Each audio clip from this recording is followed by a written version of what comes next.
Jenoside yakorewe abatutsi mu Rwanda yateguwe igihe kirekire. Bigeze muri Mata 1994 ubwo indege wari Perezida Juvenal Habyarimana yahanurwaga, leta yari iriho yiyemeje gushyira mu bikorwa ku buryo budasubirwaho Jenoside yari yarateguwe ndetse yarageragejwe igihe kirekire. Kuva tariki 7 Mata 1994 abatutsi barishwe mu mpande zose z'igihugu. Jenoside yamaze amezi 3 yasize abatutsi barenga miliyoni bishwe urw'agashinyaguro imbere y'amaso y'amahanga ataragize icyo akora ngo arokora bicwaga.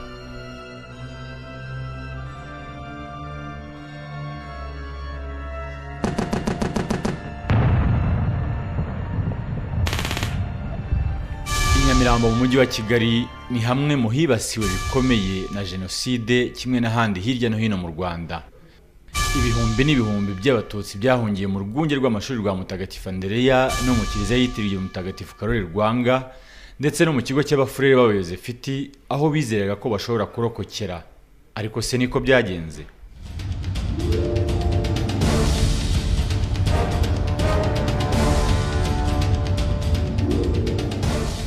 Jenoside itangiye neza ku itariki ya 7 indege ya Habyarimana yarayihanutse, abo kumumena abo kukivugiza baza hano mu kigo barakubita baruzura. Ubwo twaturutse muri iyi nzira tugeze aha, ubwo nibwo twabonye abasirikare bari baturutse hano barimo barasaba damu bari basohotse mu kiliziya. Bose barabasohora baryama kw'imbuga kugeza hariya hirya n'abari hariya muri turiya tubiro two hakurya bari bamaze kubasohora babujujemo hano hagati muri iyi mbuga. Nta nubwo yari iteye gutya, hari harimo ibinogo byinshi. Abo bamaze kurasa baryamye aho ngaho n'amaraso yuzuye muri ibyo binogo. Ku itariki 7 mu masaa 4 Habyarimana yarayapfuye. Mukuru wacu yaratubwiye ati ubwo byarangiye ni muhame hamwe dupfe. Bigeze nka saa 4 b'inyangamunda ndasohoka ndagenda nambuka umuhanda hano imbere y'abafureri. Ngezeyo nsanga umuryango urafunze, ntekereza gusimbuka binyangamunda. Ngarutse nambuka umuhanda nibwo imodoka yavuga muri mo Kigali hari batayo y'abasirikare y'akajipe yandashe sasu ndirukanga ndaza mubwira mukuru wanjye nti bari banyisha nambwe ati ubundi ko nababwiye ko muhama hamwe mwajyaga hehe.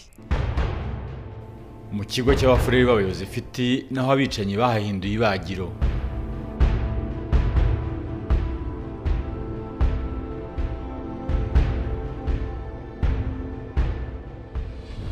Twaraje dusanga umuryango urakinze, dusimbuka hariya kiriya kigo niho twasimbukiye turaza tugamo hano dusanga abantu benshi bo mu Biryogo bahahungiye.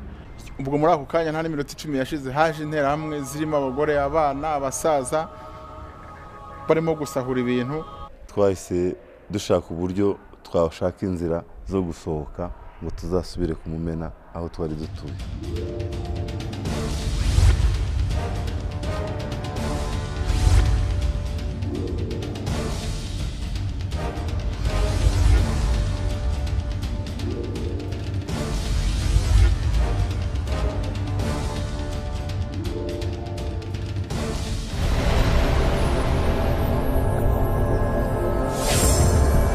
Jenoside maze guhagarikwa n'ingabo zari za FPR Inkotanyi, abenshi mu bayirokotse ntibari bafite icyizere cyo kongera kwiyubaka.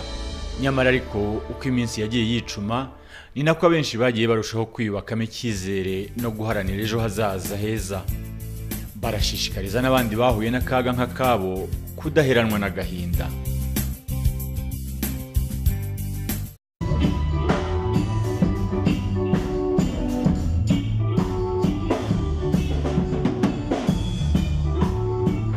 Narashatse, narabyaye, undi umugabo mu rugo, ufite umugore n'abana babiri.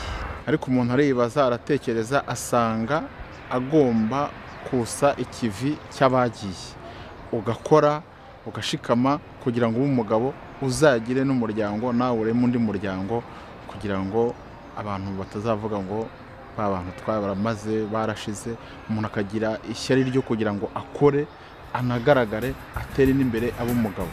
Numva rero mu by'ukuri nashishikariza n'abandi bakomeje guheranwa n'agahinda ko batera intambwe nziza bagaharanira kwigira, bagaharanira kwiyubaka, bakumva ko bishimishije kuba twaragize ubuyobozi bwiza busimbura bwa bundi bwari bwaradukuye umutima rwose. Sinarangiza ntashimiye ingabo zari za FPR Inkotanyi kuko n'abashoboye kurokoka nizo bakesha ubuzima.